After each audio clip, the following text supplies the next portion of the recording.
Hello, everyone. This is already our third episode of Do Not Worry. Before we begin, don't forget to hit that subscribe button to keep up with our future episodes. Today, it's our guest's chance to shine as a solo act because she was here 2 episodes ago. We welcome back our CHRO, Annelies Boer. Hi, Annelies. Hi. Thanks for having me again. So I made quite an impression the first one. Of course. Thanks for coming back.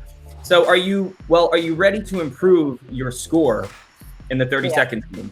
Yeah. All right. We're going to do better this time because I think the words on my part are less difficult. But before we do that and play the game, I was hoping it was okay to ask a few questions. Of course. Sounds good. So my first question is, how do you balance the need to communicate serious information with more positive messaging, like sharing recognition and appreciation? And how do you incorporate more positivity in your crisis communication strategy? Whoa. There were a lot of questions in one question. So first, I think you can always combine serious information with positive information and share it at the same time.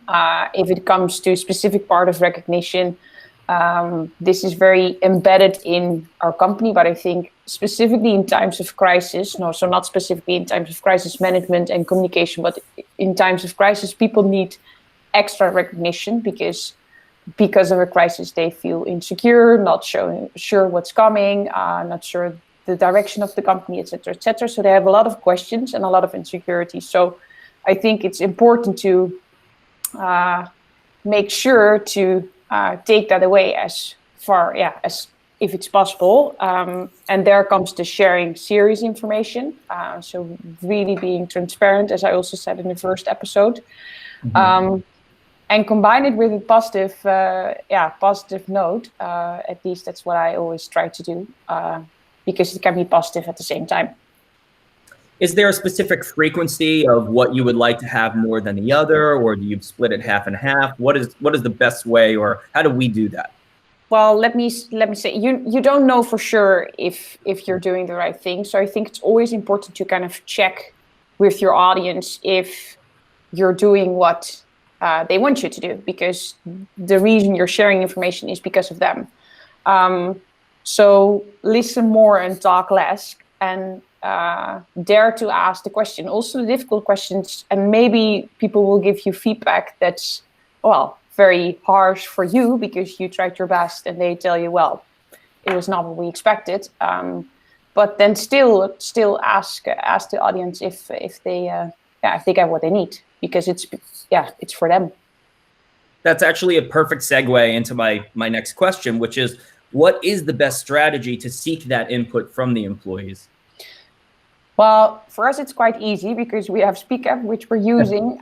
So in news items and chats, we can gather a lot of information. But also on top of our own product, we send out questionnaires specifically in the beginning of working from home, just to kind of check in with everyone how they were doing and how it was for them to work from home, because it was a big change in how we are working as a company and how you're working with your team, etc., etc. So I think it's necessary to kind of have that check-in once in a while.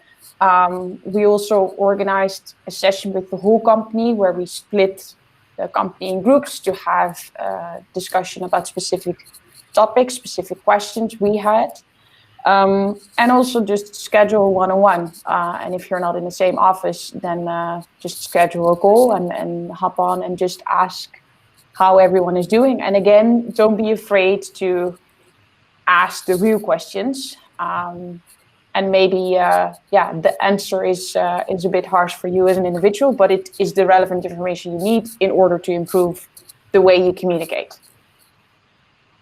Sounds great. So what I'm hearing is make sure that you have the means to do it, whether that's tool or just a way to do it with all of your employees, whether they're remote or not. Yeah. Make sure that you have somewhat of a schedule, or make sure that you're planning it beforehand, and to be super transparent and not to be afraid to ask the difficult questions. Well, that's it for my questions. We're moving on to the 30s game. I know that's what everyone wants to do. So I have a card. I have a new card. And luckily, I know what 4 of the 5 things are on this card. All right, so we're going to begin. 1, 2, 3, go. It is a very large skyscraper in New York City. Empire State Building. Yes. There's a lot of them in the Netherlands. They're made of wood. Think of a helicopter propeller, but like on a big structure. A windmill. Yes.